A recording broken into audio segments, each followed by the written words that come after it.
Hello, can you hear me?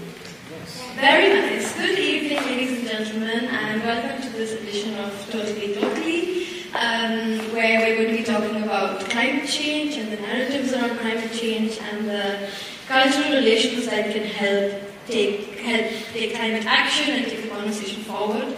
I will be your host for this evening. My name is Ahr. I'm a reporter at Deutsche Welle, which is Germany's international broadcaster, and I cover all things climate. And so personally, I'm very interested in what we're going to be talking about today. But before we introduce the panel, I would like to invite Ms.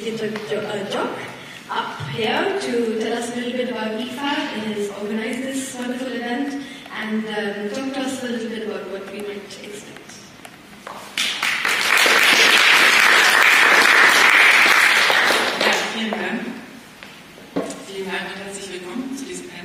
Thank you very much and welcome to this panel. I think this is the first edition of Totally Globally that is taking place live since a very long time, since a couple of years, at least since the pandemic. And so I'm very glad to be here as a host of this Totally Globally edition.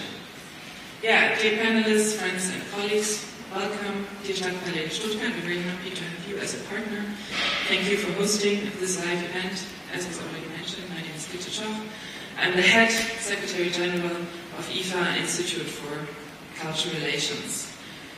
Cultural relations, yeah, that is creating trust and understanding by bringing people together across borders. And we do this mainly through culture, but not all of our programs are based on culture and art. We also bring civil society actors together. We have an exhibition and a dialogue program. We host conferences like this one, like this panel discussion.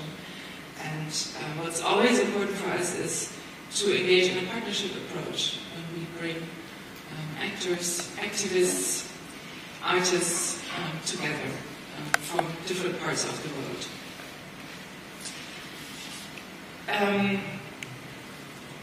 And the people that we talk to in our programs and that participate in our offerings, they give us a sense of what is happening in the world. We are based in Stuttgart and Berlin, but through these networks of people, we're connected with the world. And so we hear about hotspots of crisis also of climate crisis.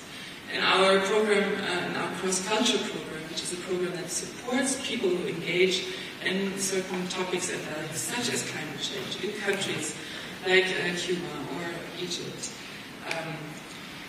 Through these programs, we know about concerns of people who are affected also by the climate crisis that we're experiencing across the world. And so I think this is something that we can discuss today, how also this practice of cultural relations in our programs can help move forward in addressing these global issues. What we see in our work is that global issues need global answers. And I think we can only find global answers if we're connected and if we talk on a global level. And at the same time, the topic of today is globally. Totally locally, so we also have the local approach, which I think, it's being based in Stuttgart as an internationally working organization, also means what does it mean for our local context, not only ours, but also of our partners that we have worldwide. And so I'm very much looking forward to hearing your answers to the interconnectedness also of finding answers. Maybe also just a word on IFA. A big thank you goes to the colleagues of the research program who have organized today's event, which is also broadcasted live.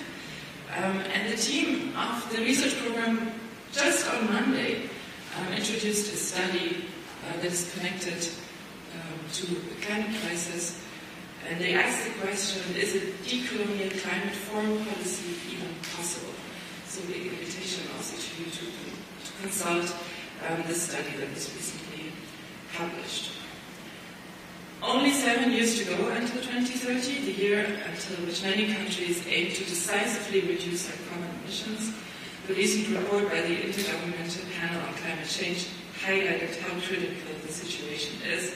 We all know time is growing short and we need to find collective solutions.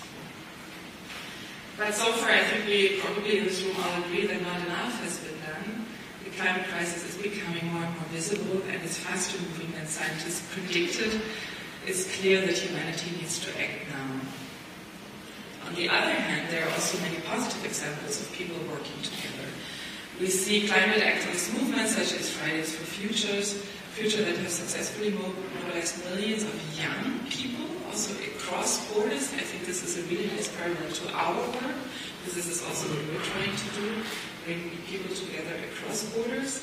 And I think this is also interesting because this younger generation was often called apolitical or not political, but maybe it just the topics have shifted. Now there's a different sense of urgency. And we also see that in countries like Costa Rica, we have represented it also here today, and the small island states of the Pacific, as well as other subnational actors, are adopting ambitious targets and pushing international climate politics forward. A key ingredient to these successes in bringing people together and creating momentum is how to bring across messages. So it's important to make complex information accessible, highlight the risks of doing nothing, and give Frank's a positive vision of effective climate action that leaves no one behind. #leave no one behind. So cultural actors and cultural relations, can we play a role? Can we play an important role in this by bringing people together and creating empathy also for each other and for people that are maybe more affected by what is happening in the world than we are personally. So, I'm very glad to welcome our three outstanding panelists tonight. We have a keynote followed by a panel discussion. I have the honor to simply say your names, and I think then we hear more about you from our moderators. So we have Carlos Alvarado Quisera, Barbara Karshaye, and Sata Mayamani. Very warm welcome. We're very happy that you're here. Very much looking forward to the discussion, and the invitation also to us here in the room and to the audience online. There's room for Q&A afterwards. So, wishing us a very interesting discussion. To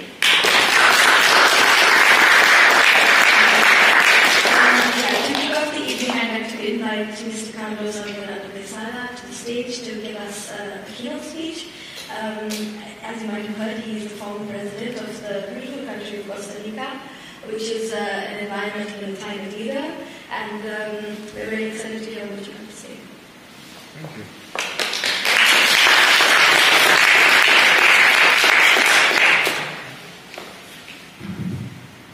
Thank you very much.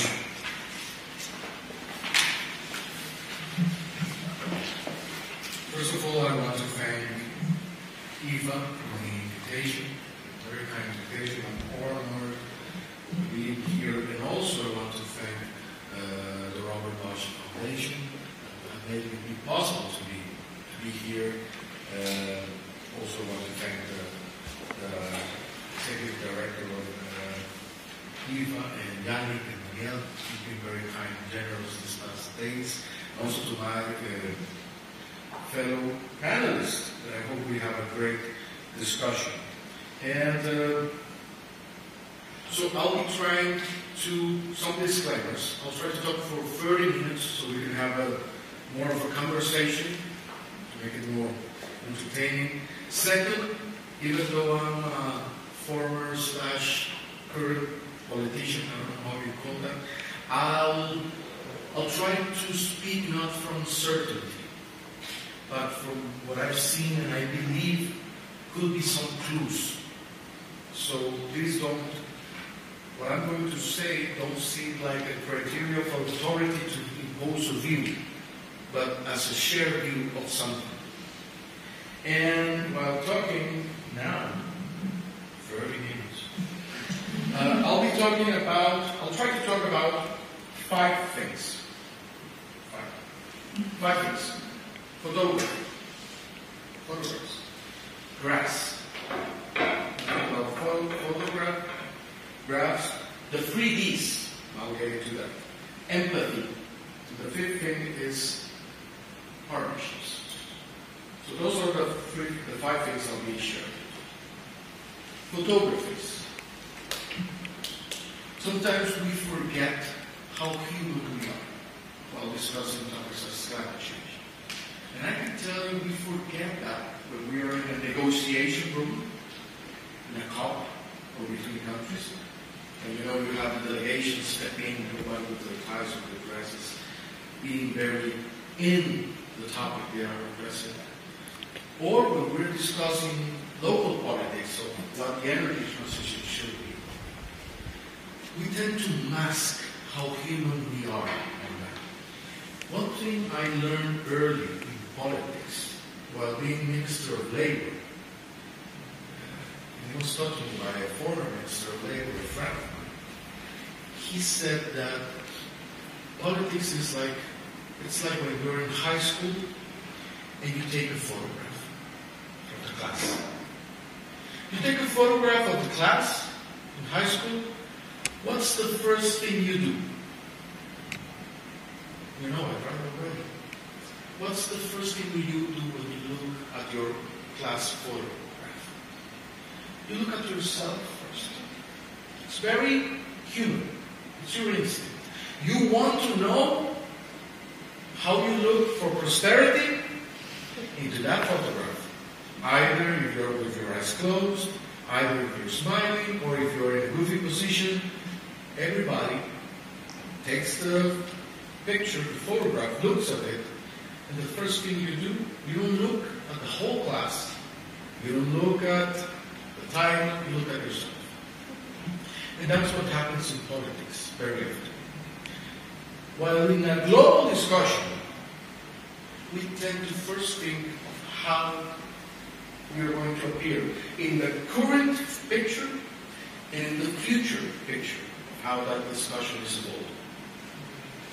As humans also, we tend to mask. We're not necessarily straightforward sometimes of how we look on that.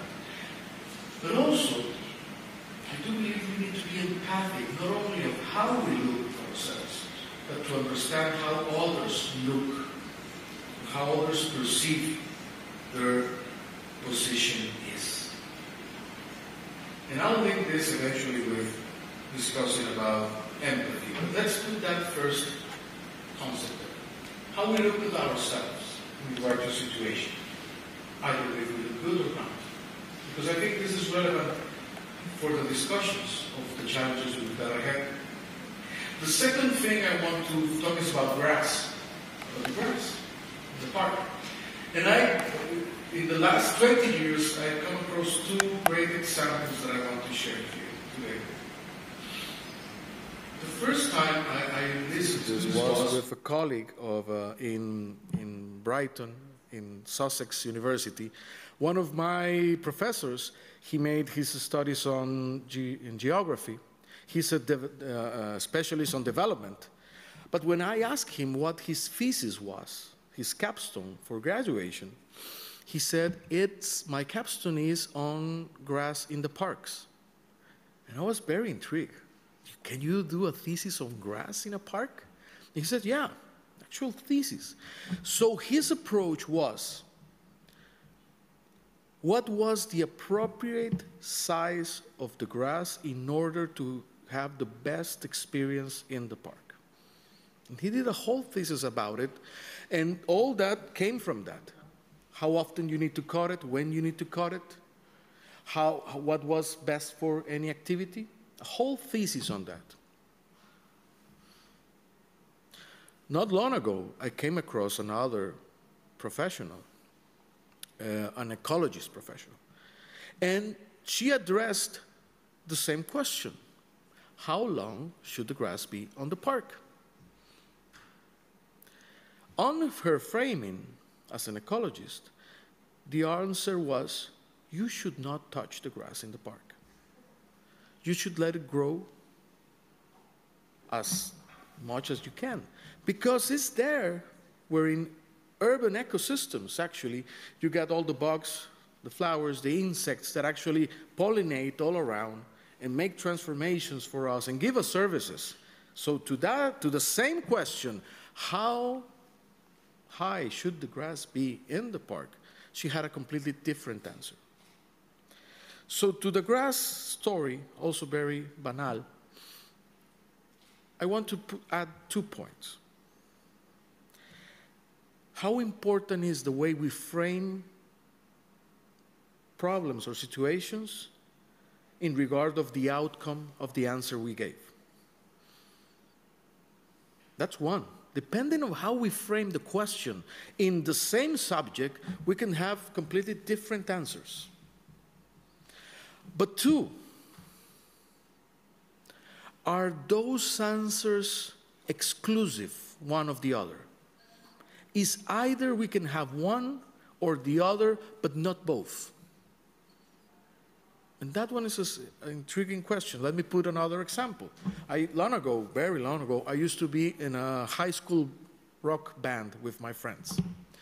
And we got into these huge debates around who was better, John Lennon or Paul McCartney, Jimmy Page or Robert Plant.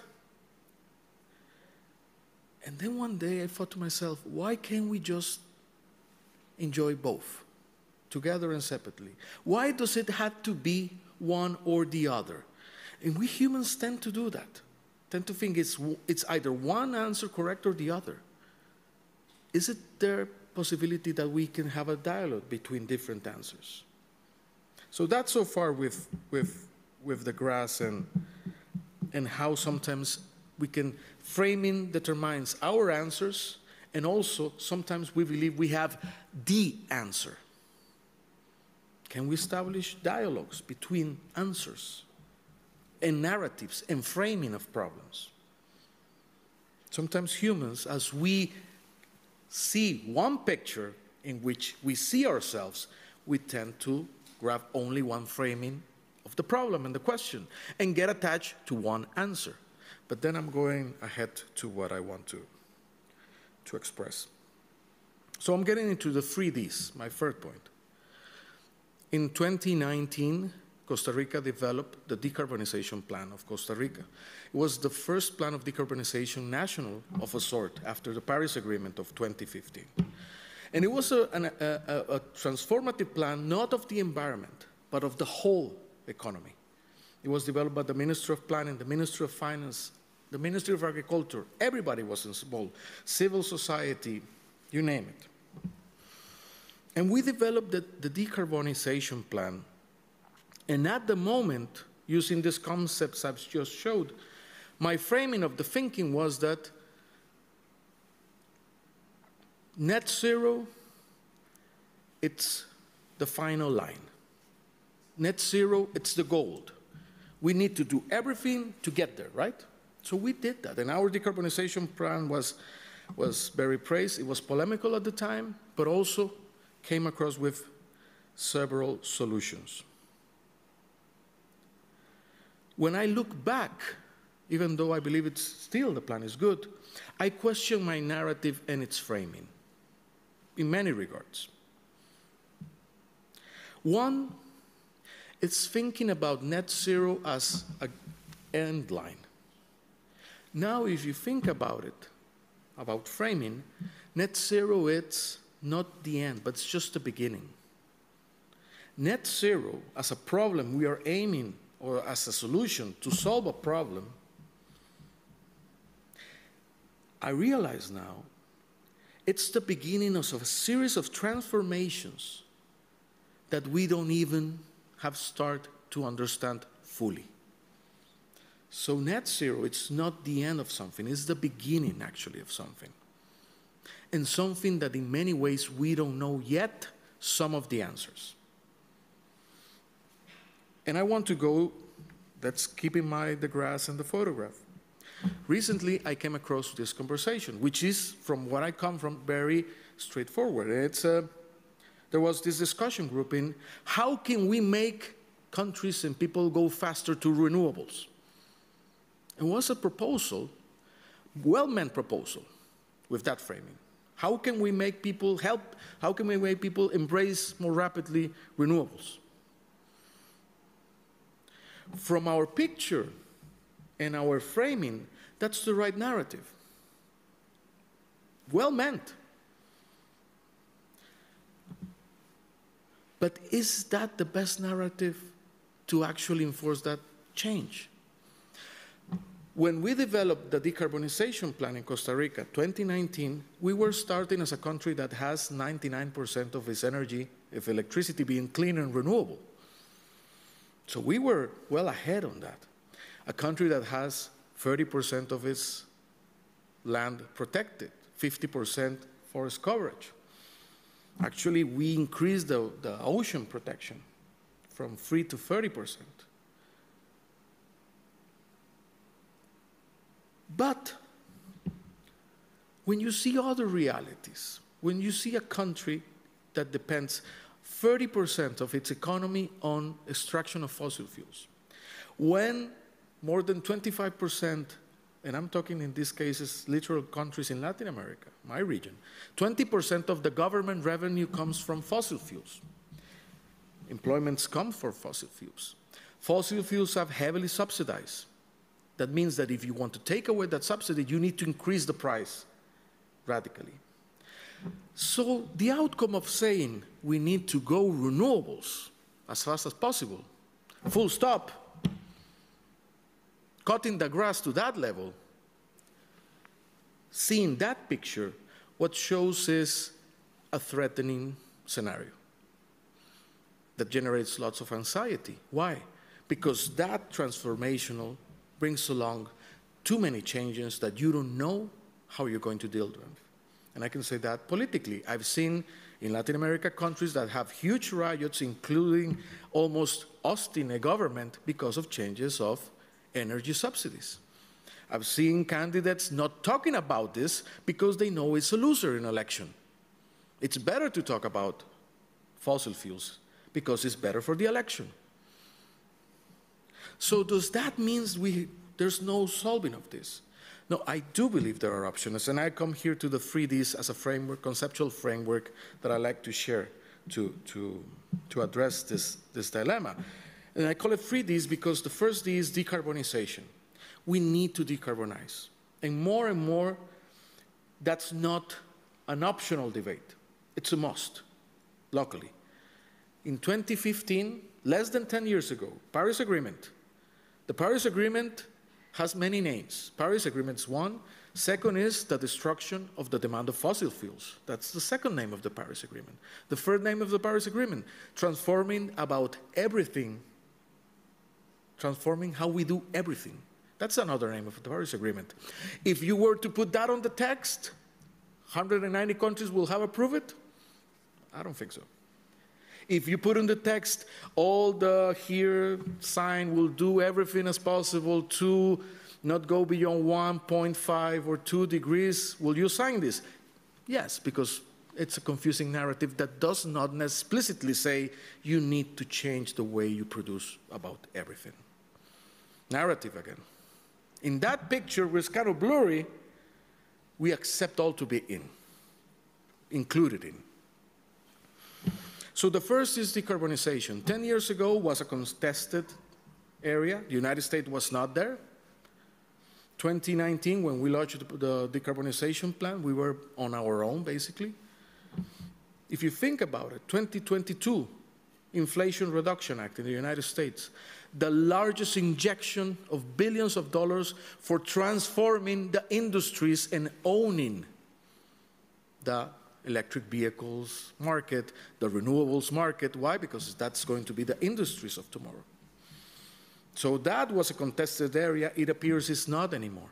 And we are in a global competition to dominating those technologies. So now it's not optional.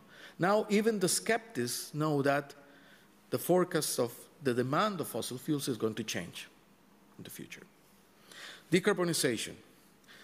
So if we need to decarbonize, because it's the ethically correct thing to do with the next generation, but also it's the way, the direction the world is heading, and if we want to be better off, we need to move in that direction, we need to put another D, which is not often discussed. In Stuttgart it is, perhaps. I've just found, but not in many developing countries. Diversification. We need to come up with options of where am I going to stand in the new photograph? How am I going to look at? How am I going to appear in the next photograph? What is my niche in the future economy? Because if it's only decarbonization, full stop, you go renewable, full stop, and I don't have a pathway, I fear the same. We all fear the same. We fear about ourselves. We fear about our children. My main motivation for working in climate change and doing decarbonization, my son. But if I cannot point a livelihood for my son, not only in the long term, but in that pathway, I fear as well. I have anxiety.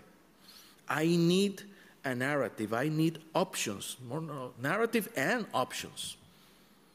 I need a way. So the second D is we need to work on diversification. And the third D, I believe, is we need to depolarize the political debate around this. And this is very complex. I'm not bringing solutions to that. But we need to depolarize that because we're talking to pathways of not 4 years. We're talking a pathway literally of decades in which we need to consistently decarbonize and look for other options for jobs, for market, for energy, for livelihoods, for sustainability. So we need a depolarized debate that doesn't kidnap in identity politics something that's about the common future. And those three are the 3Ds that I propose as a conceptual framework after talking about photographs and grass. And then I come to a fourth point, which is empathy. Because the bottom line of this is empathy. 2019, when one of my largest, strongest motivations to do decarbonization, even though people are saying you're crazy, this is not going to be relevant. Main motivation, my son. He's going to be 38, my age when I became president, in 2050, when the Paris Agreement has to have delivered. So he's going to be, hopefully, a grown man of my age, and hopefully I'll be around. And he's going to say, Dad, you were president. What is it you do? You did something for our generation? Well, that was my big motivation for me to work and go ahead. 2022.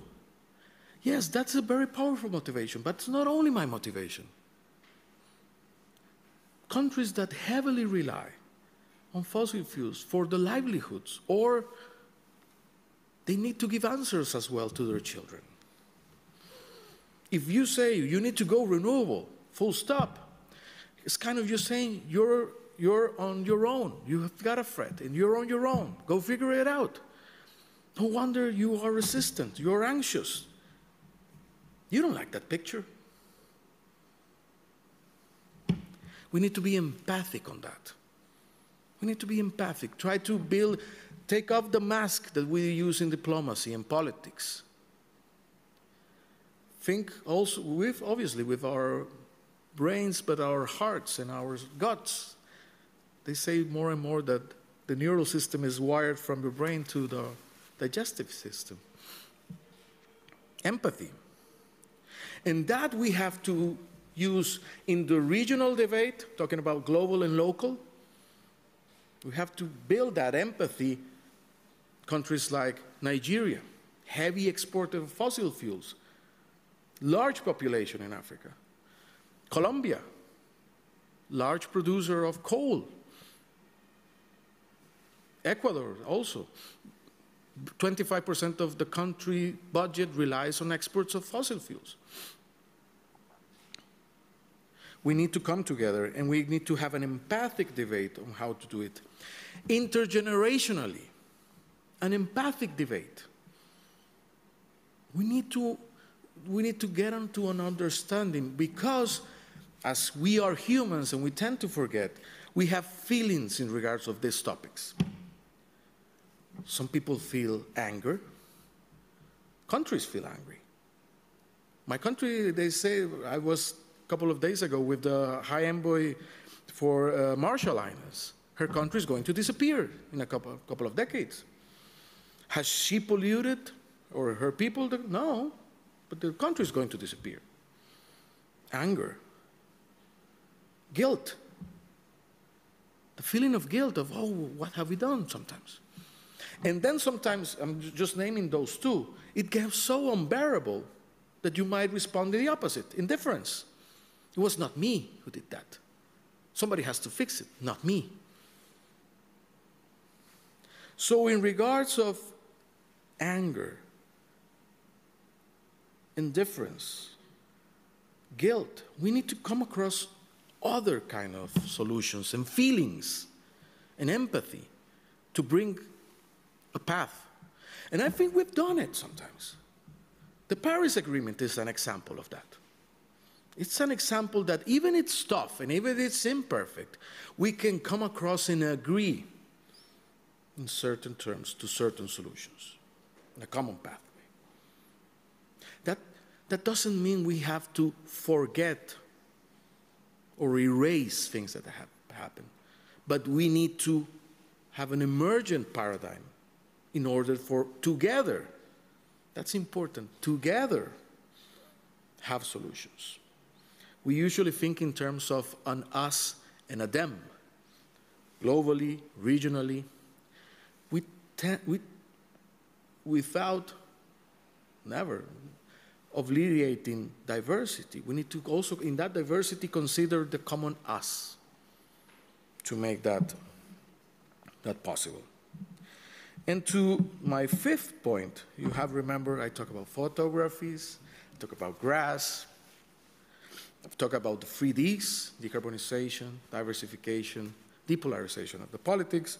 I've talked about empathy, how hugely important empathy is on the narratives and on the pathways we choose, even in those that are well-meant.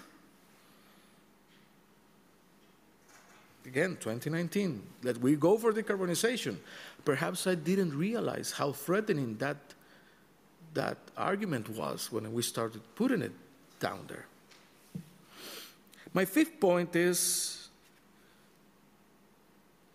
and I think Eva has a similar point, is that we should work and strengthen the narratives and the collective work around transformative partnerships. We are in this together. It's not you to go to figure out on your own the pathway on renewables. And I also have an example on Costa Rica. Costa Rica is a country that has no army since 1948. And as I said, has more than 99% of its electricity being clean and renewable.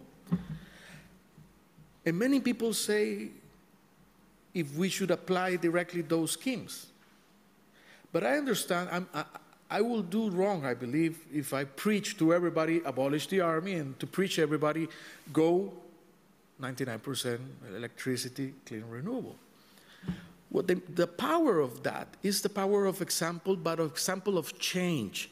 Good change is possible. It's possible that a mid-income country in the middle of America can achieve that. If a country like that characteristics can achieve that, others can achieve really standing things. But it's not a literal example. That is to say, every community, every country has to find their own ways into these challenges.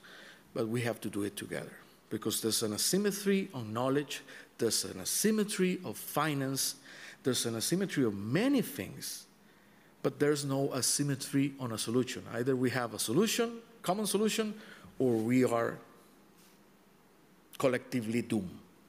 There's not such a thing as, say, decarbonize half of the world and the rest fails. If we fail all. There's no such a thing as also as a non-democratic or multilateral solution to this. We cannot impose a solution on this, because by imposing it, we will be, in many regards, destroying dear values of humanity. But that's why we need these transformative partnerships, and we can go together and faster, because we need to go faster. But is there a non-democratic way of going faster? We should leverage on ourselves. I want to end up also thanking the whole city of Stuttgart. I've learned lots in this couple of days. And I think actually Stuttgart's got one great example because of its own challenges on the transition and on its own livelihood, so linked with the auto industry and how it needs to be changed. But it's something that's been addressed in the past years. Many countries in the world are not addressing this discussion because it's very threatening. So there's a great deal of things that we can learn together in this kind of proposed transformative partnerships. The way we frame narratives, that means the way we frame how we see the world, how we see the grass, and what we want to do with the grass, determines a lot of our outcomes. Even when we believe we need to cut it all, because that's pleasant for the body, or if we need to just let it grow. How we frame problems, how we frame narratives, determines how we act. Those narratives we should build from understanding of the other, empathy, and building partnerships to solve that.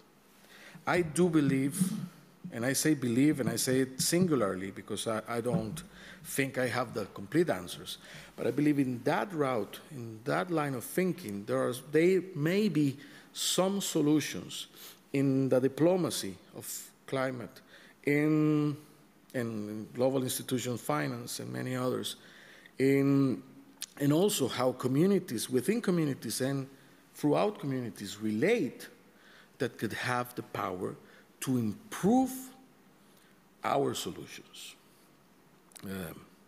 To be empathic of how the photograph of the other looks like, not only mine. And to start thinking that we have to all look good in that picture, not only me. We all need to look good in that picture and be satisfied. We all can agree on the different places of where the grass has to be how.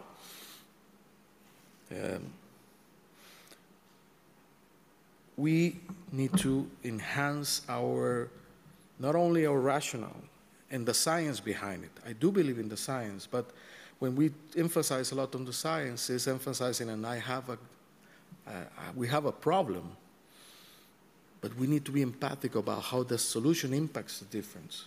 That doesn't mean to play along to accept things that are not acceptable. I mean, I don't believe it's acceptable to continue further with exploitation of oil, for example, exploration of oil.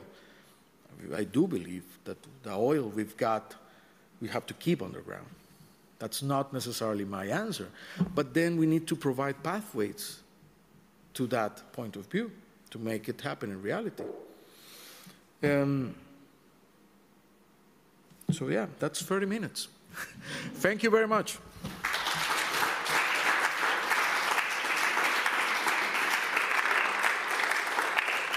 Can I invite... Is this on? Yeah. Can I invite my other panelists on stage as well? I'll briefly introduce you and then hand it over so you can talk more about your work. We have Barbara Kash-Chabe, sorry if I didn't pronounce that right, who is an artist and an art director here in Stuttgart. She has her own gallery, and she has a little presentation that she's going to take us through. And we have Shanta Mayonandi, who does a lot of things. I can't really summarize it, but it's all around sustainability. She works in the Stuttgart Innovation Fund and is a member of the Club of Rome. And so I will hand it over to both of you to introduce yourselves more and your work. And then I'm sure we have a lot of questions. And following the introduction, we have a Q&A round for all of you as well. So if you just put your hand up when we're done, somebody will come and give you a mic. Yeah, over to you.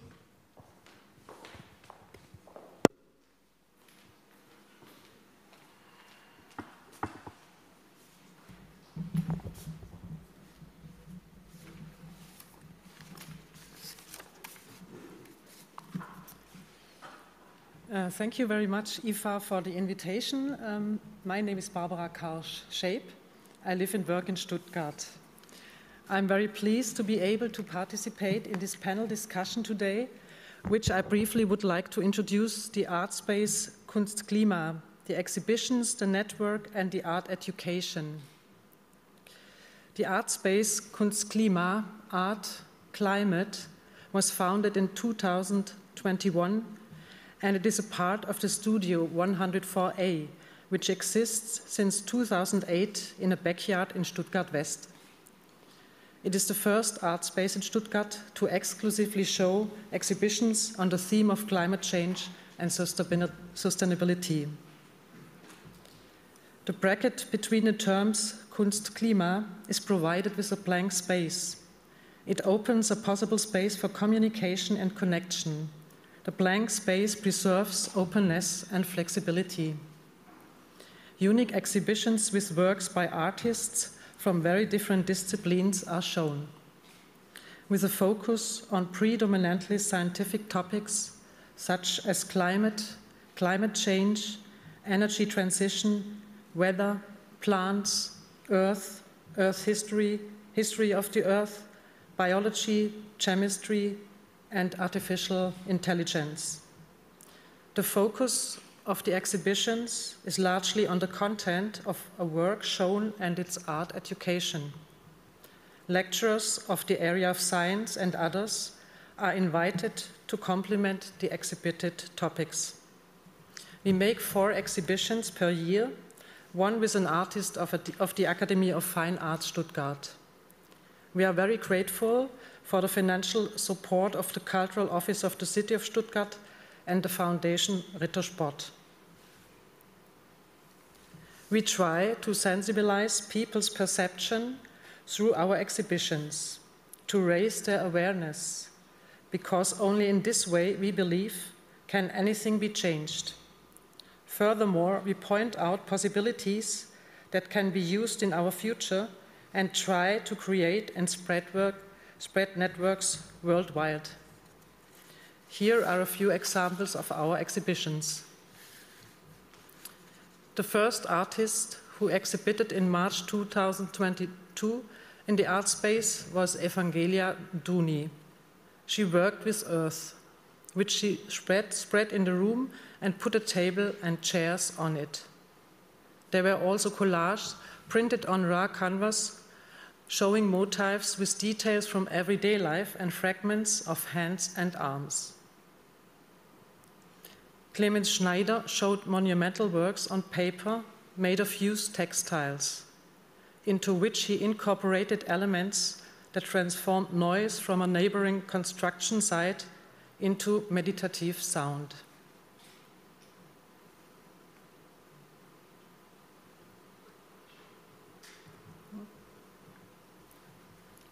In their work, Archaeology of a City Mine, from 2019 to 2022, the collective Anima Ona, Freya Achenbach and Shun Fabregas, built a room within a room with collected earth from the large construction site Stuttgart 21 and showed a digital archive of construction site finds and video films in it.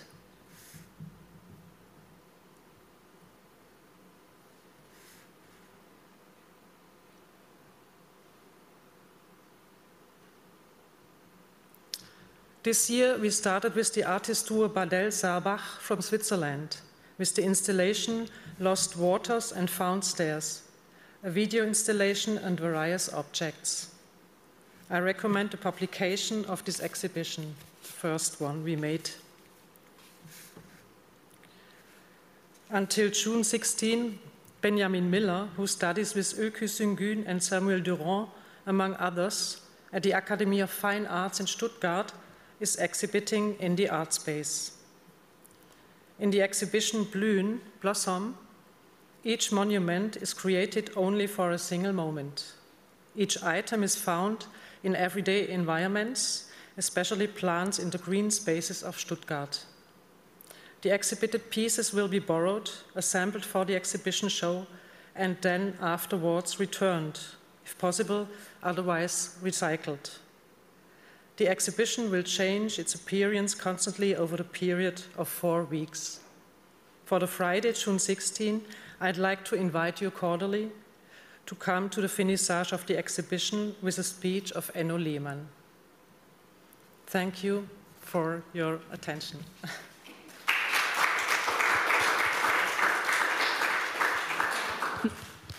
Can you hear me? I guess it's my turn now, and I'm just winging this part now. Who of you is feeling hopeful here about the climate crisis?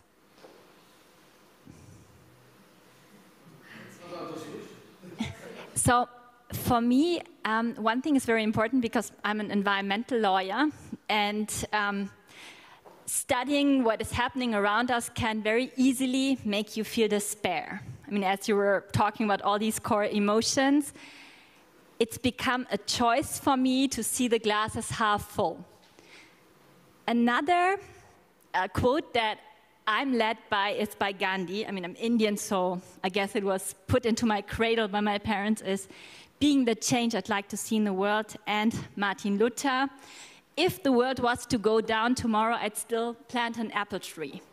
Why am I choosing this? From a neuroscience perspective, and I'm happy neuroscience is giving me confirmation here, we are far more active and proactive if we are acting from the prefrontal part of our brains when we feel hopeful. Not because we don't see what is challenging, but because we choose to take ownership of what is happening. And that's something which is driving me in my work. With the Stuttgart Innovation Fund, I can use my expertise and experience to choose and support projects that I love. So that's part of my why. As an environmental lawyer, I look at the systemic parts, and with my work at Finding Sustainia, I've specialized on individual sustainable change, and quite selfishly, because I wanted to learn it myself, how to be sustainable in this world and still enjoy my life. And what I'm realizing is it doesn't only matter what your why is, it's also who you surround yourself with.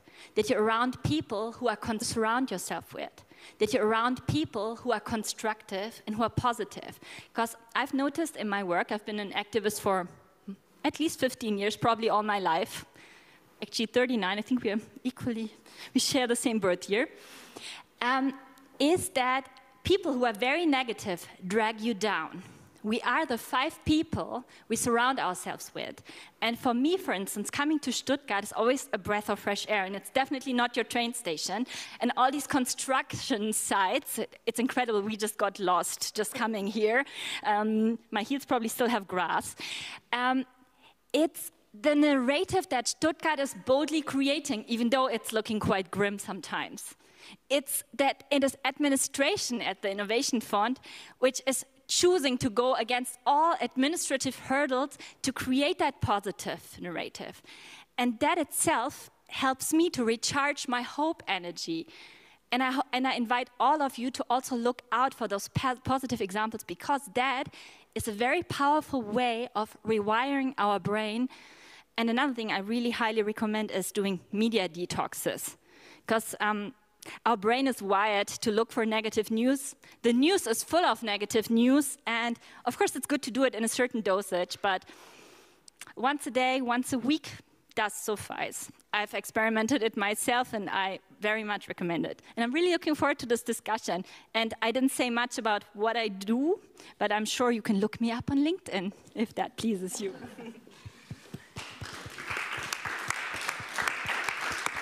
Great. Thank you so much to all of you. I'd like to start by asking you, Carlos. You were talking about this a little bit about hope, and I think nobody raised their hand except me a little bit. Thank you.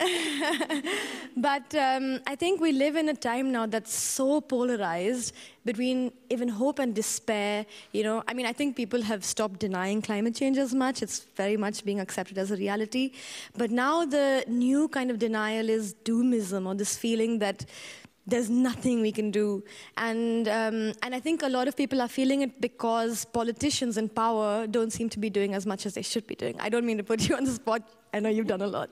But what I'm trying to ask you is how, when you were in power, how did you help change this dominant narrative? Or how did you bring people from the poles to the center?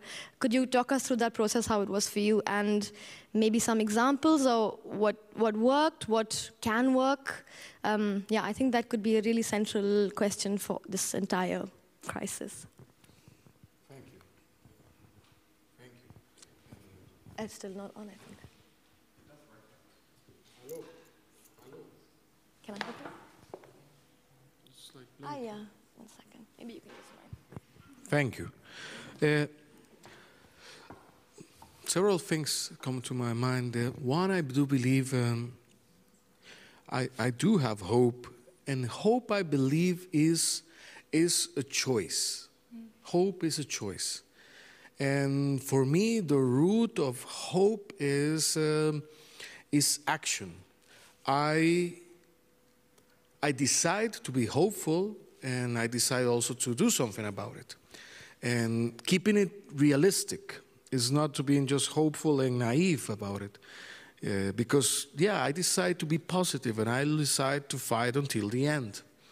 And it's true, we need to take care of our mental health. That's critical. I would love to hear more about it, because lots of the stimuli and the incentives outside are actually making us all depressed and bleak. But then we need to keep optimistic and fighting for what we believe is right. And I think we sometimes underestimate the power of change, of good change, and we tend to overlook the things, the positive things. I know we are very framed on the 2030 and how we are off track, and science keep telling us with this rationale we're off track, which is in that extent true, but I also see good change happen, but we tend not to emphasize on it because it's not yet enough. As I've said, let's not remember Paris happened in 2015. It's not been 10 years. And Paris Agreement is quite an accomplishment to have achieved. In 2019, again, 2019, we decided to, as the pre-COP, as the COP was not going to be held, we decided to step forward with Chile and Spain and said, we're going to organize it. We're going to do the pre-COP and the COP. And in the pre-COP that was held in Costa Rica and eventually in a meeting on France, we decided one of the key insights of science is that in order to repair the planet, we need to do the conservation, both of the oceans and of ecosystems. We need natural ecosystems for water, air, for basic human life services, not only human services, life services. So science says that at least you need to protect 30% of the land, 30% of the ocean. And that was a discussion we had in 2019, and we said, why don't we launch a global coalition to protect 30% of the ocean, 30% of the land?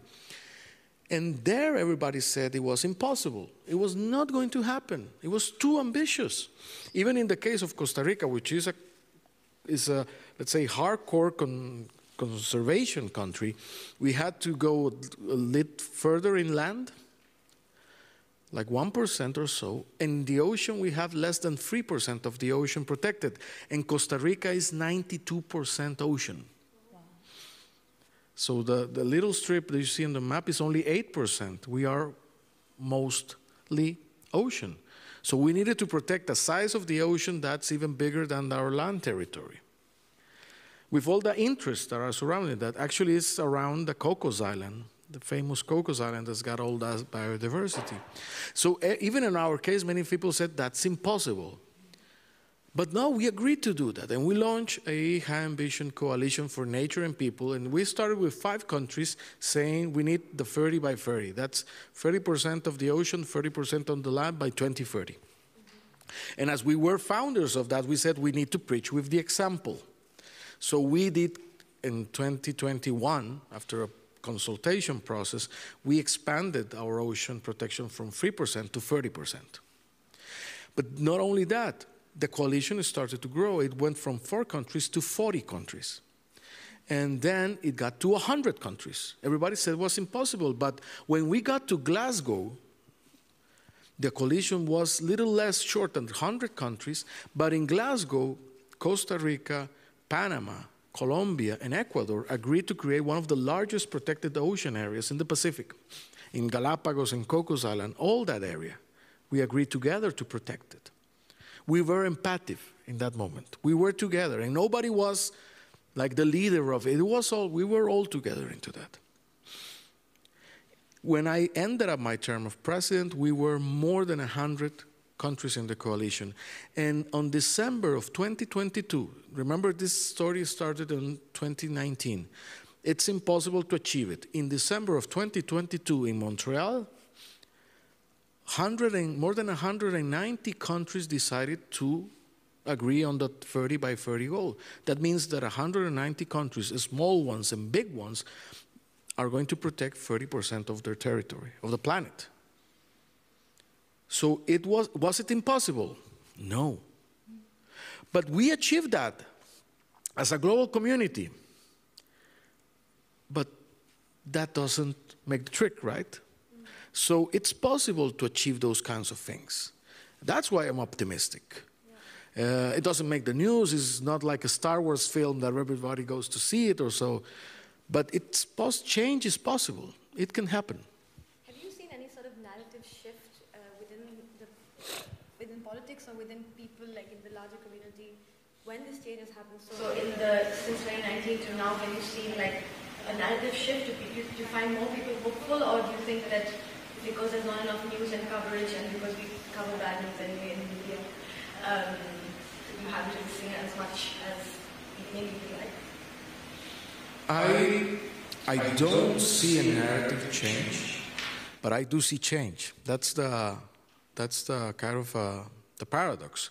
I do see change because in good ways and also some not good ways, but I do see opportunity. And if you're hopeful, you see the opportunity and you try to go for it. Why do I feel I see change?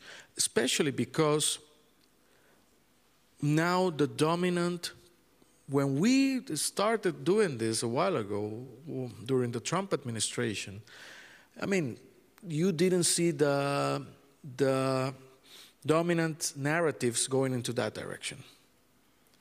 So I remember talking with a fellow Costa Rican, Cristiana Figueres, who was the executive director of the convention while the Paris Agreement was signed, and we were talking about this, and sometimes we'll make philosophy and say, is this worth?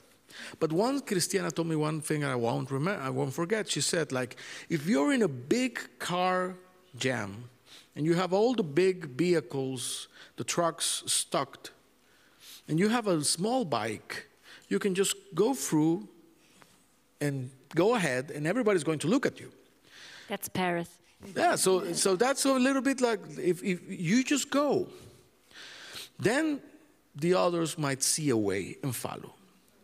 And now that I see things like the Inflation Reduction Act, I do see a dominant action in that direction of the decarbonization. I'm not saying it's 100% positive or 100% negative, but it's a big shift into one direction. It's going to, and I've seen the debate be moving obviously in Europe, but I've seen it as well in India. India is doing extraordinary efforts, for example, in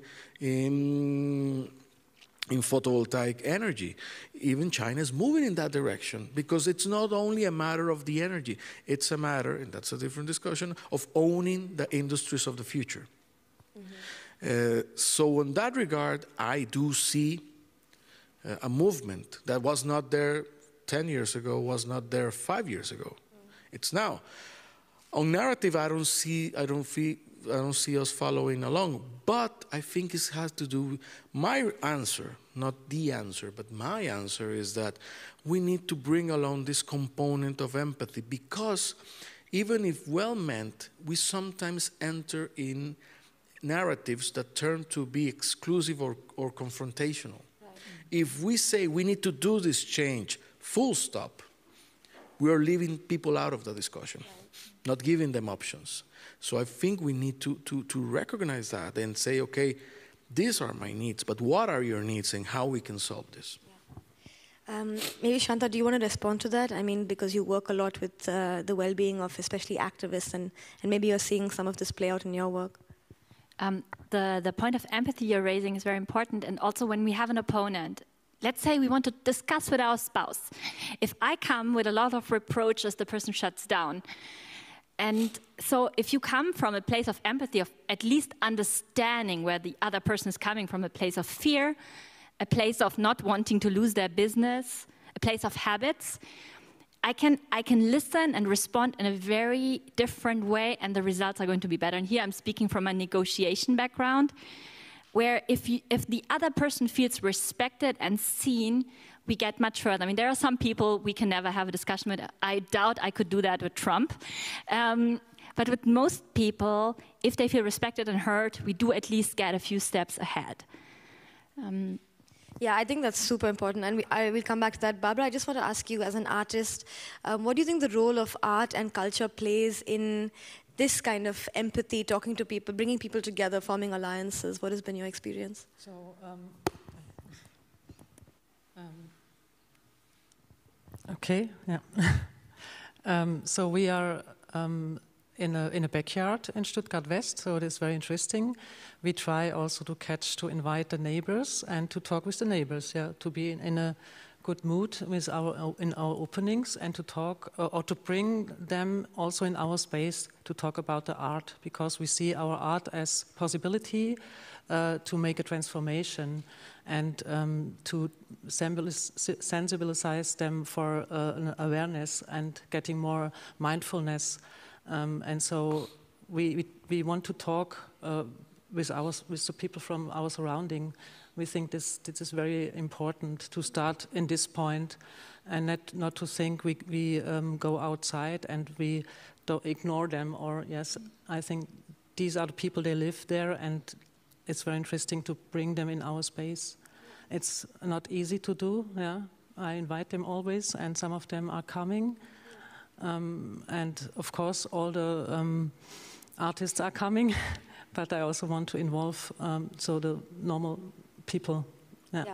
Yeah, because it's so important. I mean, what you're talking about is at the local level, as we were discussing earlier, and then there's the global level with the history and the inequities and sort of global historical emissions and things like that. So, I mean, I think going forward, as we come from India and we're sitting here in Germany, I mean, there's like already this background, and especially when it comes to climate, and also in Costa Rica, I'm sure this is something that you have thought about a lot. I mean, how do you kind of move forward as a global community when there is so much stratification in society? And maybe you have examples of how it's worked, or where like a relationship has been built where kind of everyone moves forward at the same time. I mean, maybe you can respond first, Carlos, and then Shanta. Well, it comes to mind in our examples in Costa Rica, that same framing that things are impossible. So when they abolished the army in 1948, people said it's impossible, we're going to get erased. And it didn't happen that way. I mean, we rely on international law, we have not been invaded, even though there has been dictatorships and things around us, but we have managed to live without it and use that to invest in other areas, only in education and healthcare. When some people on our national leadership said, we are going to create national parks and we're going to dramatically decrease deforestation. Costa Rica went from having 80% of forest coverage in the tropics to 20%. I mean, 60% of the forests were devastated in less than half a century or so. So they come up with an answer to create national parks and protected areas. Many people said we're going to destroy the livelihoods of farmers and of agriculture. And it went the other way. Actually, one of our main industries today, it's ecotourism. So it gave a response for better livelihoods. It spread it all around the country. So similar when they say it's impossible to have a 30 by 30 coalition led by such a small country, or so my thing is that It is from the local level and from the global level, there are things that are possible. The thing is, talking about mental health, we usually, when we know there's something we need to change, but we don't know how, there's a huge degree of anxiety. There's anxiety and there's resistance, and you feel threatened, and also, you feel threatened, and there are many, again, we're humans, there are many reactions going on within us. Either could be guilt. Nobody wants to feel guilty. It's awful feeling. You feel, or you feel angry. Why I'm not created this world. I mean, I not discovered fossil fuels. I not discovered this or that. Why you put it on me? Yeah. So I think we need to address that. That's why I think we need to take that energy and channelize it in a more constructive way. There are some positive examples, for instance, on Netflix or Amazon Prime. You can see a far more diverse representation of, in terms of sexuality, in terms of people of color, and also body images. I mean, nowadays, when I grew up, everyone on the billboards was very, very skinny. And now you can see very different forms and shapes represented. And that's a positive example. And at the same time, when you look, you can see a lot of Apple signs in those series, which is also a way of shaping a narrative. And I guess a lot of people buy Apple because subconsciously they keep on seeing it in Netflix. And we could do the same for environmental products. So it wouldn't be something which is very active in the narrative, but it would be subconsciously through keeping on seeing the stars of your series with a reusable cup and taking the train instead of the plane, by choosing to not buy new things from, I don't know, Shein and H&M or whatever there is. But kind of, we can change the narrative through these means of art, through these means of daily life things that we consume, that we look at. And something you've just said about hopefulness and optimism and being pragmatic about it really rings a bell. Because some of us, that we are in gloomism and watch dystopian series and are just kind of in that very negative thing, everything's just going. And then there are others who are a bit like the princess in the castle and want to be rescued. And there's some optimism to that too. It's like a self-gaslighting optimism that we can have. And that none of these things work. We need to be pragmatic, not just optimistic. We need to be pragmatic and hope and work towards something, even if it doesn't work out. For instance, if your child was sick and it had an 80% probability of getting even sicker, wouldn't you do everything of increasing the probability of your child recovering? And the same narrative can be applied to our planet. We can change the odds, and we can do it through incremental changes. We can do it through connecting. You guys are choosing to be here today. Why is that? Maybe because you want to connect to hopeful narratives.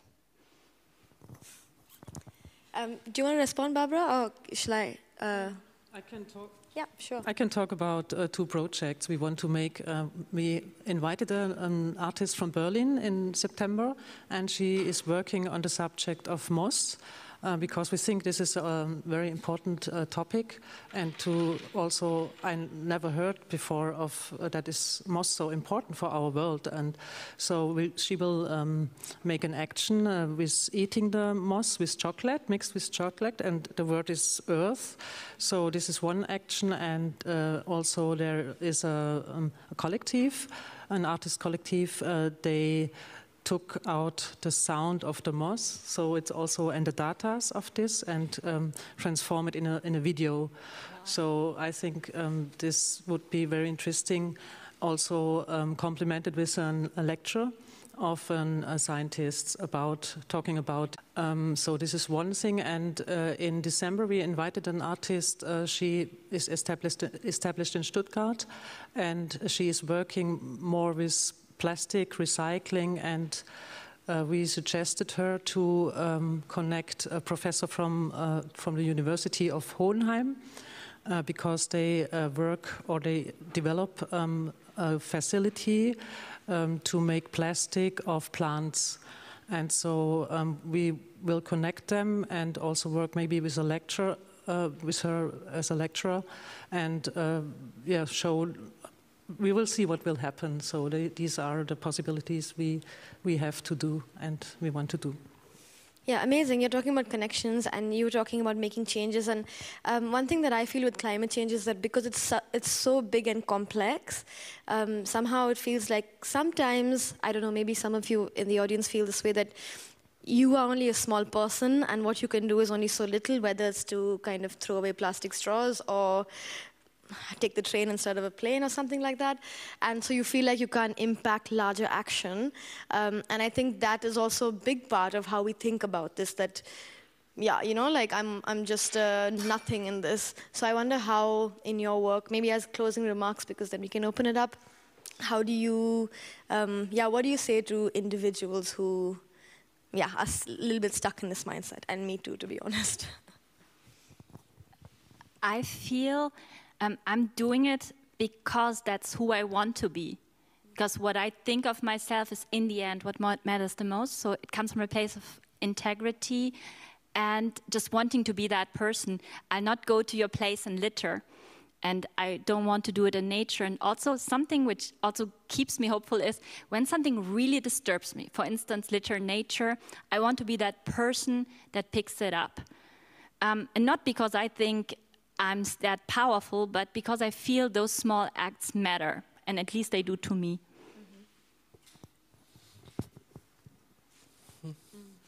Well, I think we underestimate the power of our own actions in our surroundings. We tend to underestimate, and sometimes perhaps it's the framing that who are we in this world? I mean, full of people. Who are we to? But perhaps they say that they say two things. People might forget what you said, but not how you made them feel, which I believe is very true. And also, children might forget about advice, but they won't forget example. Children really, I mean, I remember like growing up and certain of my adults surrounding me saying some things and not necessarily doing those things. And that sticks because example is really sticks. It's how you create your models. We are very much programmed in the way we behave, and we underestimate how we replicate those behavioral programs through our actions. But the beautiful part of it is that when we are in control, we are conscious about it, we have the ability to modify that behavior. And that can also be replicable. Other people can adopt that. So it's the power, there's the power to lead sometimes and the power to follow. A leader is as strong as whoever follows them. If you see something that's positive, why not replicate it? So we can never underestimate the power of an individual and his actions. Never underestimate, but don't overestimate yourself either, because climate anxiety doesn't help us. So it's not about that one time you ate a piece of meat. It's about how you're consistently showing up. And exceptions are part of it. No one can be perfect.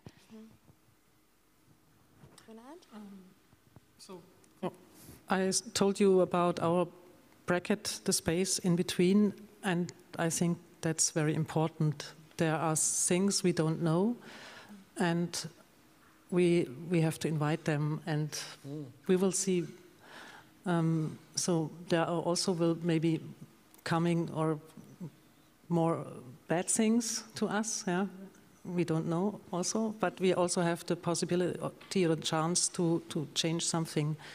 But I think also we have to start with ourselves, with our thinking, with our energy, spreading our energy hopefully, yeah, and not as telling the other how to do this, so in another way. So my way with my art space is through my art, yeah. Yeah, amazing. Somebody told me last week, I think, that we individually contributed to the creation of the crisis, and so we can individually kind of find solutions. So I think that's a very empowering way to think about it. I wonder if anybody has questions. Just put your hand up and somebody will give you a mic.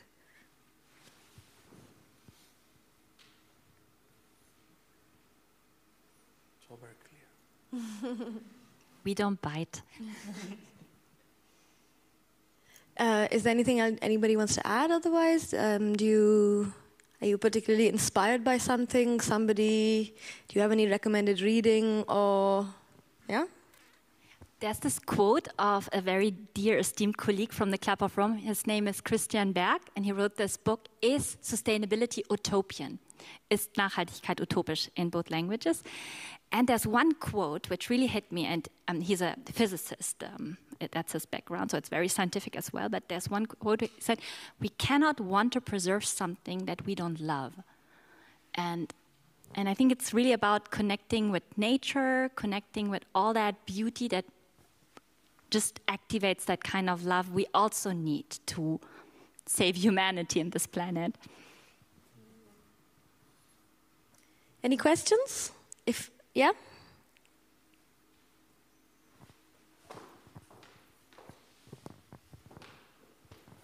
Thank you for your input. I do have one question.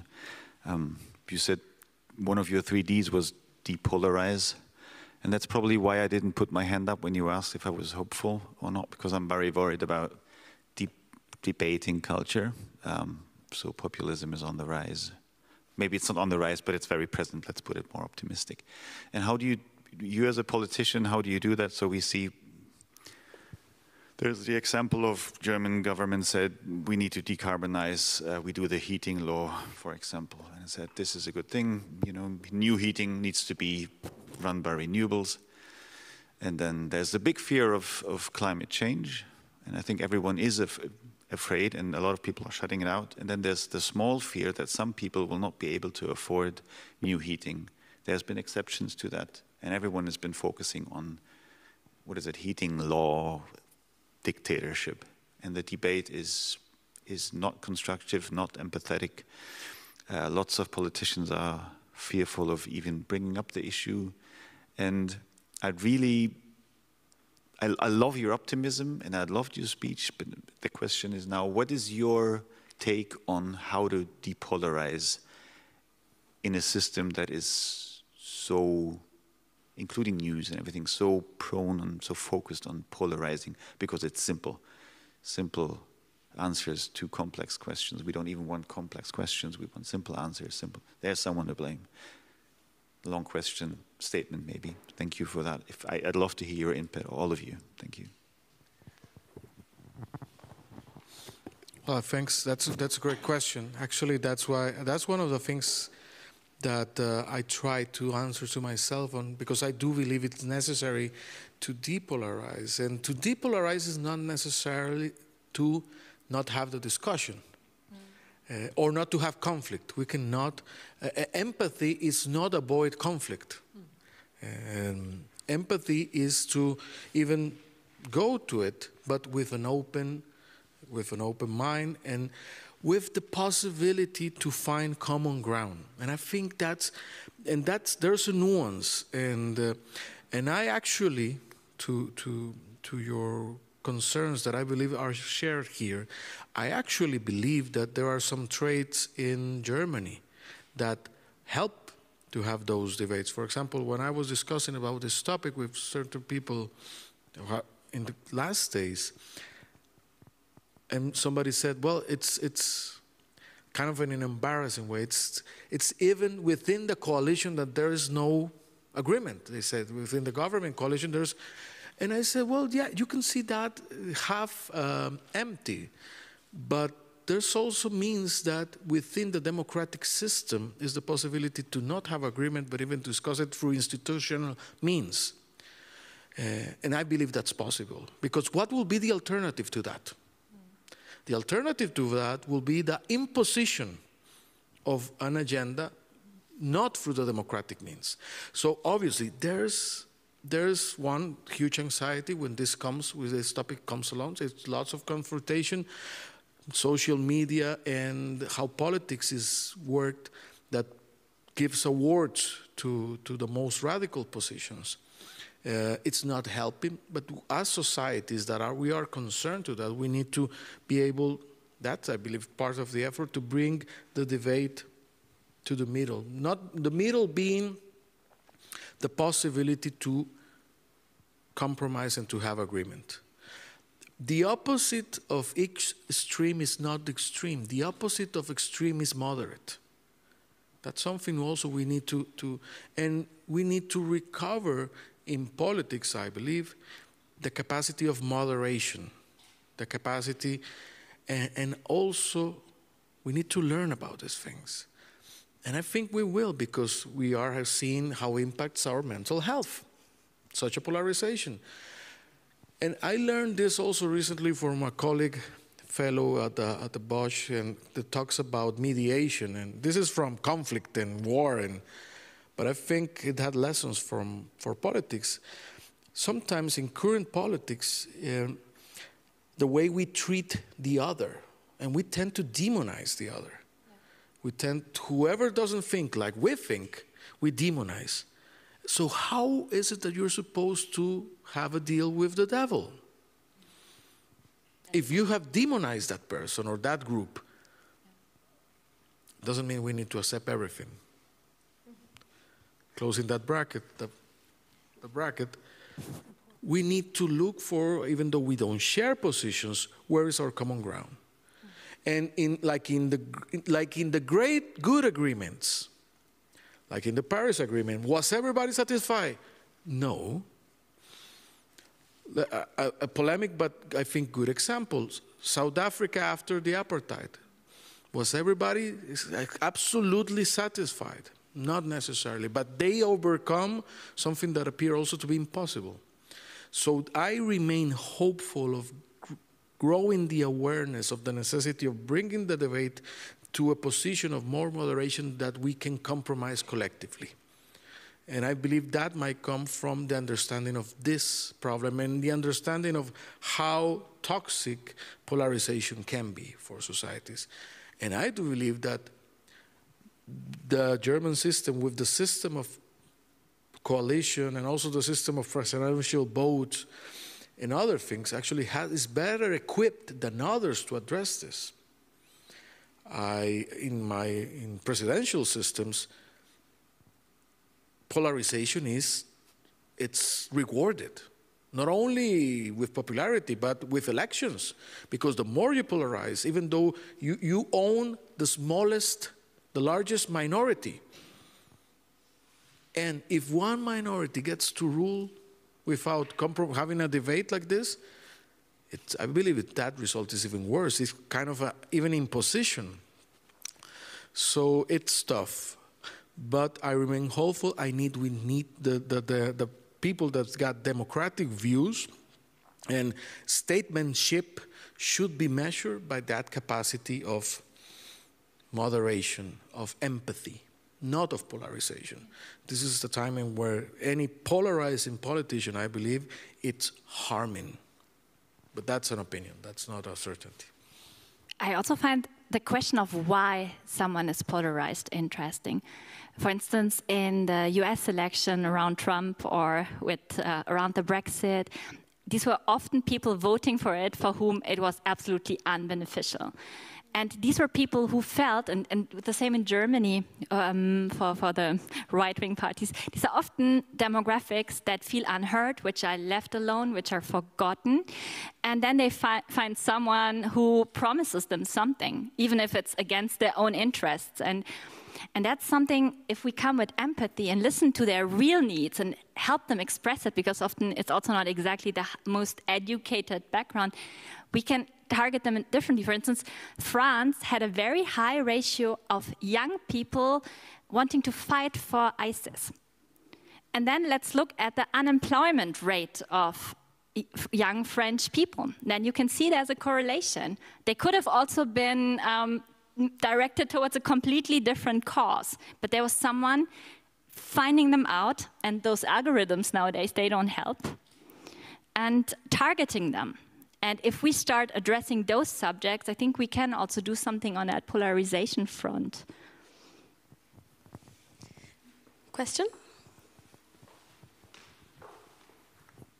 Hello. Maybe one last question, a quick question. So, what do you see as the potential of cultural relations and international cultural relations in this in this regard? Polarization, shifting narratives. What can institutions like IFA and others around the world do,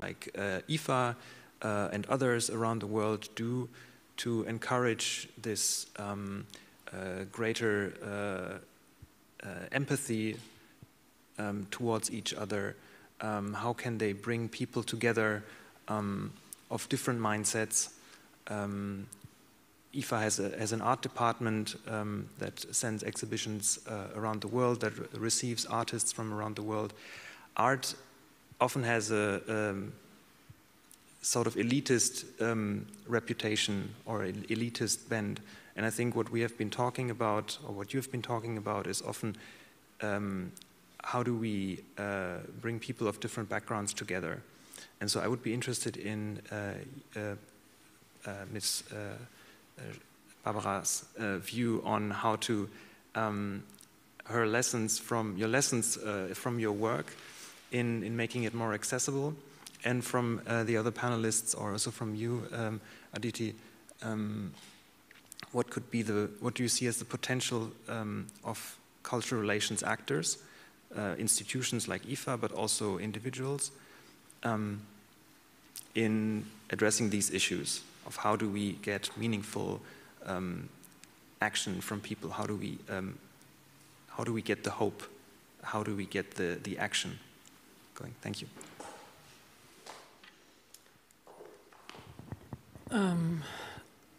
I think, so I know IFA for a long time.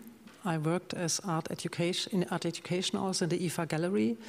So I think IFA is a great institution to spread art, other ideas, support artists from countries,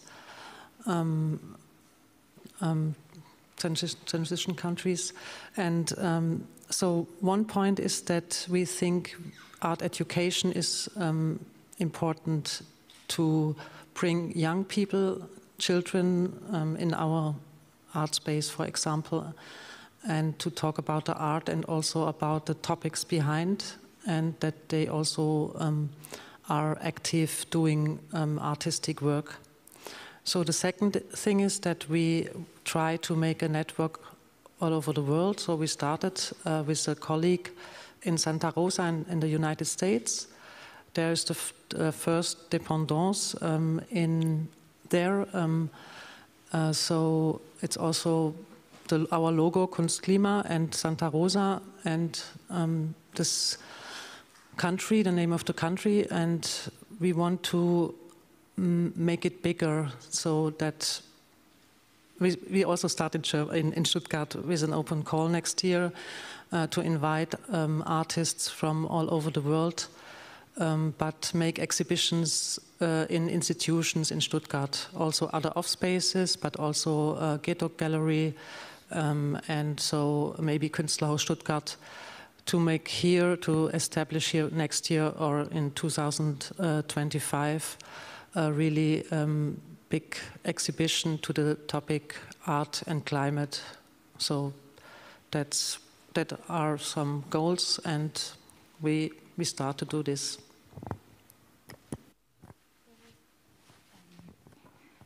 It's very fascinating. I'm looking forward to seeing your space soon.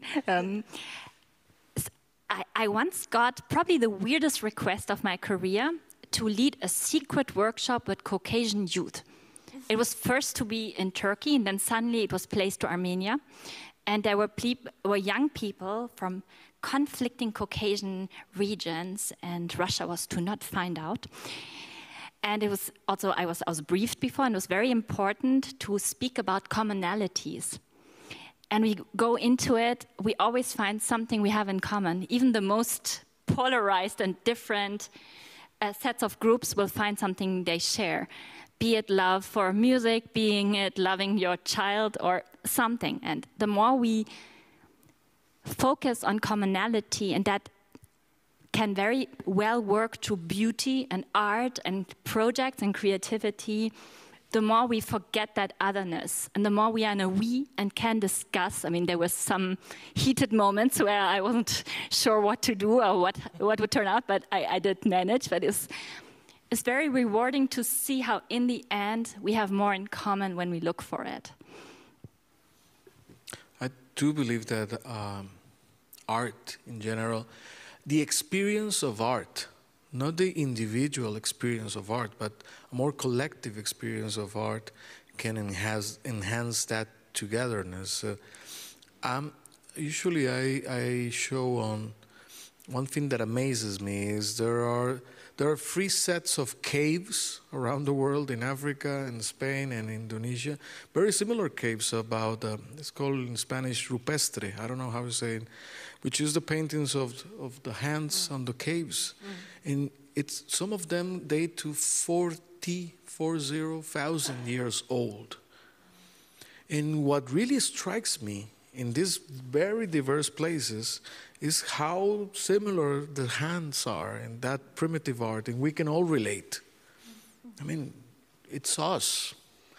In art, whether it's music or it's a novel or a painting, there's usually a strong experience that bonds us, a togetherness of our human experience, either if it's sorrow or love or anger or whatever. There are many things that connects us and makes us communicate in a different way than just like, let's say, diplomacy or politics, where you're trying to hide lots of things. So I think it's instrumental to build that togetherness, that understanding, but it's not only the piece of art itself. Has to come along with an experience that builds that common place from which we address it. And in art, in the different arts, is beautiful what you can achieve on that. I do believe also it's good to have a framework, at least of human rights, because of the same openness as arts. So, because you want to be constructive. But I think it's just a spectacular vehicle. Because it's not the same to start a conversation from a political stand or a productive stand than from a more emotional, perhaps, or it's other thinking. That's what artists bring along, something it's something different. It's a new possibility to maybe all debates, but give us a new track to explore. So I think it's one of the best ways of doing it, and it's true. It cannot be approached from an elite perspective because that it's not inclusive. But that's why I emphasize of the experience of that togetherness, and I think it's just one of the brilliant things one can do in these days.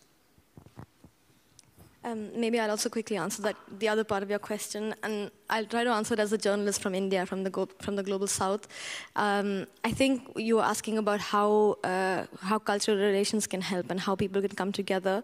And what I've seen is that when I was younger, we kind of grew up in this post-colonial hangover, and we always saw the West as kind of aspirational. But now there's been a flip, and the way that people, at least in India, are reacting to being told things from the West, is very much with anger and this kind of this feeling of, oh, this is injustice, because of everything that's happened in the past.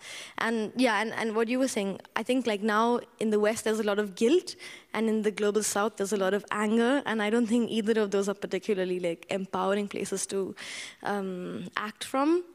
And yeah, right? And I think coming together, seeing eye to eye and kind of respecting each other, well, I mean, that's very lofty, but like this kind of like not talking down to the global South and seeing eye to eye. And I think like cultural relations and places like this are really, really amazing in bringing together players from all over the world. And yeah, you wanted to add something? I've also observed that in Germany, I grew up here, people were so ashamed of their past. I mean, understandably, that there has been a very strong sense of political correctness of not saying something wrong, which I think also contributes to radicalization, because some people just don't feel they can raise some questions. For instance, if you're in a little Bavarian village and there are suddenly people from another culture who look totally different, it can raise, and not even being able to express them without seeming very right-wing can radicalize you and make you look for those niche perspectives. And I also feel it's really important to be able to, as long as someone comes respectfully, to have difficult conversations, and also have conversations with someone whose opinion you don't share, and you can convince them from a place of collaboration. Respect. Yeah. Yes, and respect. Yeah. Dignity. And dignity. I also really have enjoyed that we talked a lot about feelings today. I think that's also very nice. You set the tone, Carlos. Exactly, we really enjoyed it. Unless anybody has anything to add, maybe share your feelings really quickly. There was a hand there, I think. Quick question. Can I? Yes, please. I have a question. It's not about feelings, but we spoke about a lot of attitudes and individual agency and so on, and I liked it a lot. But I have a question on the other side of human beings. We are not singularities, but live in networks, in systems, interconnected, codependent beings. So my question is, have there been some systemic reasons why it was possible in Costa Rica to go ahead with some of these initiatives? And what made it actually possible to be so early with the decarbonization? And not to set a tone about being an example, but to understand better, because different systems enlarge your opportunities or shrink them. And I think part of it is to learn agency on an individual base, and we learned a lot about it. But the other one is to navigate in this very complex interdependencies. So that's there's a way long answer to that,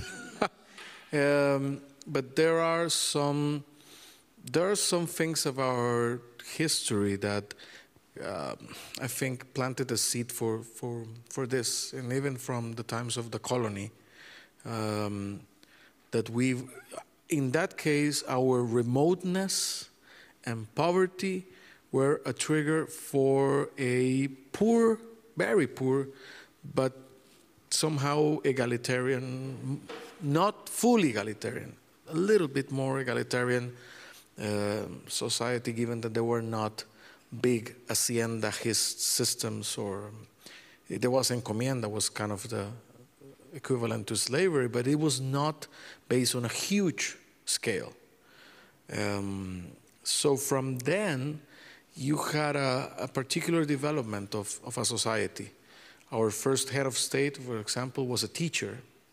And the first thing he enacted was to distribute land and give coffee plants to people to create an economy. So, and it was based on small ownership.